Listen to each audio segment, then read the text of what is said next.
Welcome back to ARAP. It's been a wild week in Washington, one that's leaving both parties reeling and rewriting their own futures. Senate Democrats, fresh off what many called a historic electoral victory, have somehow managed to snatch defeat from the jaws of victory. Instead of holding firm, instead of standing tall against Donald Trump and his loyal Republican bloc, the centrist, Wall Street-friendly wing of the Democratic Party has caved in during the government shutdown negotiations. Trump should be celebrating right now. He should be on Truth Social or X, blasting out victory posts, bragging about how powerful and unstoppable he is. But here's the twist. Behind closed doors, the man is panicking. His so-called win comes at a cost, and this latest move by Democrats may end up being the blunder that breaks him for good. Because while this decision hurts the Democratic brand in the short term, there are three massive silver linings hiding beneath the surface. And trust me, the third one is a blockbuster that has Trump practically hiding under his bed. So let's break it down. Silver lining number one, AOC versus Chuck Schumer, the showdown of a generation. The first and perhaps most electrifying result of this political collapse is that Alexandria Ocasio-Cortez, the young progressive firebrand from New York, is now being forced to consider a primary challenge against none other than Chuck Schumer, the longtime Senate Majority Leader. Schumer, who's been leading the Democrats with all the energy of a broken fax machine, has been exposed as one of the weakest and most indecisive figures in modern party history. And the people are furious. Social media is flooding with calls for AOC to step up and challenge him head-on.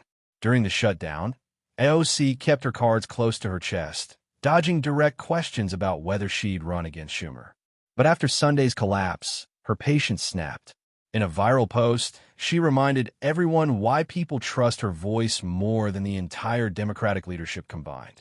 The average monthly SNAP benefit is $177 a person. The average ACA benefit is up to $550 a month. People want us to hold the line for a reason. This is not about appealing to a base. It's about people's lives. Working people want leaders whose word means something. That statement, clear, sharp, and uncompromising, is halfway to an official campaign announcement. The only thing that could stop AOC from running is if she misreads the moment and decides to aim higher for the presidency itself. And if you think that sounds far-fetched, remember this. AOC has already proven she can rally millions of disillusioned voters. So if you're one of those Americans tired of politicians folding like cheap umbrellas, now might be the time to send her a message, Primary Schumer. Silver lining number two, the end of the Wall Street Democrats. The second silver lining is arguably even bigger. What we just witnessed might go down as the final collapse of the Democratic Party's centrist, Wall Street-aligned faction. For decades, this wing of the party has clung to corporate donors, media appearances, and safe politics that avoid upsetting billionaires and hedge fund managers. But their latest capitulation has turned them into a national embarrassment. They're now parading across morning talk shows, stammering through excuses and defending the indefensible. They look old, out of touch, and most of all, weak. And in trying to save themselves, they accidentally exposed Chuck Schumer's role behind the scenes, orchestrating the deal that enraged millions, before pretending to vote no to protect his image. They think they're safe because their re-election years are far away, 2028, 2030. But what they've really done is ignite a Democratic Tea Party, a grassroots rebellion that will bring forward a new generation of candidates who owe nothing to Wall Street or special interests. Right now, somewhere in Nevada, two young Hispanic veterans with progressive ideals are being approached by party organizers. These are people who never imagined running for Senate until now. They're being told, don't worry, the support will come pouring in. And it will. Because when Bernie Sanders, AOC, and dozens of Hollywood voices join forces to back this new movement, the fundraising will explode. The next wave of Democratic leaders is coming, younger, bolder, and unwilling to sell out their values. The centrist wing doesn't realize it yet, but this weekend marked the beginning of their political extinction. Silver lining number three, the Hispanic woman Trump fears the most. Now, for the blockbuster.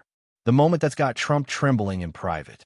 Her name is Adelita Grijalva, a proud Hispanic woman who just won her seat and who's about to shake the very foundations of Washington.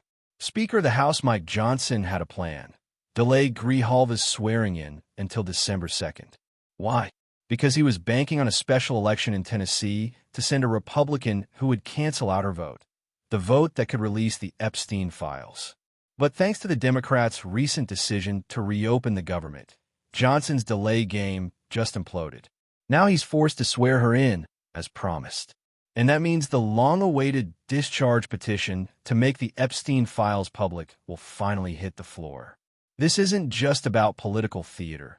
It's about truth, transparency, and justice for the victims of one of the darkest scandals in modern American history. And that's not all.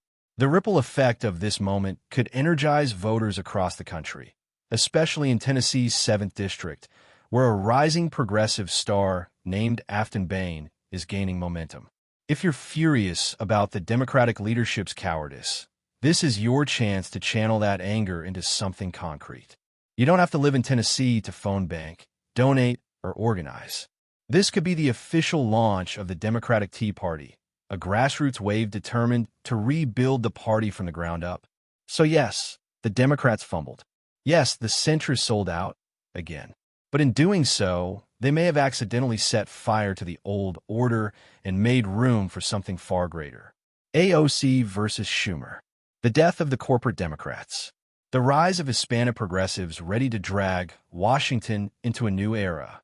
Trump may think he's celebrating right now, but beneath the noise and chaos, the ground beneath him is starting to crack. His so-called victory could be the very event that begins his downfall and the rebirth of a party finally ready to fight for its people again. I'm Anthony Vincent Galalo for Occupy Democrats, and if you found this breakdown valuable, hit that like button, subscribe, and share it with someone who needs to hear it. Because together, we're not just watching politics unfold, we're shaping what comes next.